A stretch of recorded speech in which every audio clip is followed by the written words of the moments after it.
राम राम जी। मुझे आप लोगों से बहुत ज़रूरी बात करनी है क्योंकि मैं 2 दिन से बहुत ज़्यादा परेशान हूँ क्योंकि कंटिन्यू मेरे पास डीएम आ रहे हैं कि ये जो लखनऊ वाला इंसिडेंट हुआ, इसमें मैंने कुछ बोला क्यों नहीं, एक्शन क्यों नहीं लिया, थप्पड़ क्यों नहीं मारा। और कुछ लोग मुझे ही गलत समझ रहे हैं, कुछ मीम्स पे लिख रहे हैं कि ये तो हंस रही थी, मजे ले रही थी। कि पब्लिक में कोई मुझे ऐसे टच करके जाएगा उसमें मुझे खुशी होगी, मुझे मजे आएंगे। सारी बात ये थी कि जब इनका सॉन्ग के लिए मेरे पास कॉल आया तो मैंने सारी चीजें क्लियर कर ली थी कि इसमें ऐसा वैसा कॉस्ट्यूम तो नहीं है, कोई डबल मीनिंग लाइन तो नहीं है और इसमें ऐसा वैसा सीन तो नहीं है। और मैं शूट पर गई, शूट पे सब कुछ नॉर्मल था, मुझे कोई प्रॉब्लम नहीं हुई। जब इन्होंने मुझे लखनऊ के इवेंट के लिए बोला तो मैंने हाँ बोल दिया क्योंकि मुझे शूट पर भी कोई प्रॉब्लम नहीं हुई थी। और जब मैं लखनऊ में गई, मैं स्टेज पर थी, मैं पब्लिक से बात कर रही थी, पवन सिंह जी ने मुझे बोला कि इधर कुछ लगा हुआ है। उससे थोड़ी देर पहले ही मेरी ड्रेस वो न्यू थी, साड़ी में नीचे टैग लगा रह गया था। तो मेरे दिमाग में आया कि शायद ब्लाउज का भी टैग लटक रहा होगा। मैं हंसकर उस चीज को दबा रही थी कि अगर मेरा टैग लगा भी है तो वो चीज जिस टाइम मैं पब्लिक से माइक में बात कर रही हूँ उस टाइम ना बोल के साइड में भी बोली जा सकती है, इसलिए मैं उस चीज को उस टाइम पे दबा रही थी। मैंने हंस के टाला, अवॉइड किया और फिर दोबारा बात करने लगी। वो बोले नहीं कुछ लगा है, नहीं कुछ लगा है। तो मैंने कहा नहीं लगा, वो बोले लगा हुआ है। तो मुझे लगा कि शायद ये तो मेरे को लग रहा था कि कुछ लगा है इसलिए ये बोल रहे हैं। और पर फिर भी मैंने हंस के वहां पे टाला, पब्लिक से अपनी बात कंप्लीट की। कंप्लीट करने के बाद जब मैं अपने टीम मेंबर से मैंने पूछा साइड में जाके कि कुछ लगा है, क्या लगा है, उन्होंने बोला कुछ भी नहीं लगा था।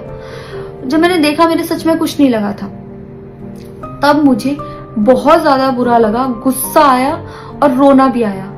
लेकिन मुझे ये नहीं समझ आया कि मैं अब क्या करूं यहाँ पर, क्योंकि जहां मैं गई थी लखनऊ में, पवन सिंह जी खुद भी वहीं के रहने वाले हैं, उसी जगह पर इवेंट था। जितना वो क्राउड था वो सारा उनका फैन बेस था। उनको भगवान बोल रहे थे और भक्त बोल बोल के उनके पैरों में गिर रहे थे। वो उनका फैन बेस था, क्राउड था। तो मुझे समझ नहीं आया कि मैं क्या करूं। अगर मैं कुछ भी बोलती तो क्या वो लोग मुझे सपोर्ट करते। मेरे साथ कुल 3-4 बंदे यहाँ से गए थे, तो वहां जितना क्राउड था क्या वो लोग मेरा साथ देता। मैंने सोचा मैं बैक स्टेज जाके बात करूंगी। इतनी देर में थोड़ी देर रील्स बन के अचानक से वो उतर के चले गए बीच में ही इवेंट के। थोड़ी देर मैंने रील बनाई, अनाउंस ये किया गया कि अभी इवेंट दोबारा स्टार्ट होगा। डिनर के लिए अनाउंस कर दिया गया, मैं भी उतर के चली गई और इवेंट वहां पे खत्म हो चुका था। अनाउंस किया गया था सिर्फ कि दोबारा होगा। नेक्स्ट डे जब मैं घर आई तो मैंने देखा ये बहुत बड़ा मैटर बन चुका था। मैंने उन लोगों से कांटेक्ट करने की कोशिश की, किसी ने मेरा फोन पिक नहीं किया, ना ही उन लोगों ने फोन करके मुझसे हालचाल पूछा कि परेशान हो या कुछ भी, नहीं, कोई हालचाल नहीं लिया। मैं पोस्ट करना चाहती थी, जो लोग लिख रहे थे कि मजे आए या हंस रही है, मैं रिप्लाई में पोस्ट करना चाहती थी। मेरे को किसी का कॉल आया था कि पवन सिंह की पीआर टीम बहुत स्ट्रांग है और कुछ भी ऐसा वैसा मत लिखना और ना पोस्ट करना, क्योंकि वो लोग अगर कुछ लिखेंगे ना बहुत कुछ उल्टा लिख देंगे तुम्हारे लिए और बहुत कुछ कहेंगे और बहुत बड़ा मैटर बन जाएगा। अभी जितना परेशान हो उससे ज्यादा परेशान हो जाओगी, तो छोड़ो। मैंने ये सोच के इस चीज को अवॉइड किया। मुझे लगा 1-2 दिन में मैटर थोड़ा ठंडा हो जाएगा, कोई बात नहीं। मैंने कहा पर्सनली कभी बात करूंगी इस बारे में इनसे। लेकिन बढ़ता जा रहा है, ऊपर से ना उनकी तरफ से कोई रिप्लाई मिला और मुझे नहीं पता कि ऐसे में मुझे क्या करना चाहिए था और क्या करना चाहिए। आप लोग मुझे बताओ, मुझे ऐसे में क्या करना चाहिए। मैं बिल्कुल भी सपोर्ट नहीं करती कि हाँ ये चीज नॉर्मल है या इसको नॉर्मल समझूं। किसी भी लड़की को उसके बिना परमिशन के टच करना ही पहली बात बहुत गलत है, और फिर इस तरीके से टच करना तो हद से ज्यादा गलत है। यही सेम चीज अगर हरियाणा में हुई होती ना तो मुझे जवाब देने की जरूरत नहीं पड़ती। यहाँ की पब्लिक अपने आप जवाब दे देती, यहाँ की ऑडियंस फुल सपोर्ट करती और जवाब देती। लेकिन मैं उनकी जगह पर थी, वो यहाँ पे नहीं थी।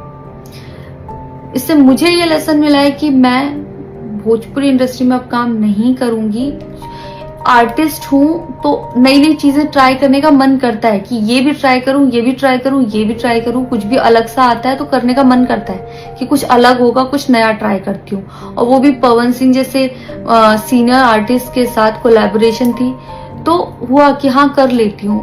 होता है। अगर वो भी नहीं होते तब भी अगर कोई मेरे पास मराठी का भी प्रोजेक्ट आता तो मैं सोचती कि हाँ कुछ चेंज होगा, कुछ नया सीखने को मिलेगा, ट्राई करती हूँ। पर ये भोजपुरी में काम करने के मेरे साइड इफेक्ट थे जो मेरे साथ हुए। मैं अपने परिवार में, अपने हरियाणा में खुश हूँ, मुझे नहीं करना काम भोजपुरी में।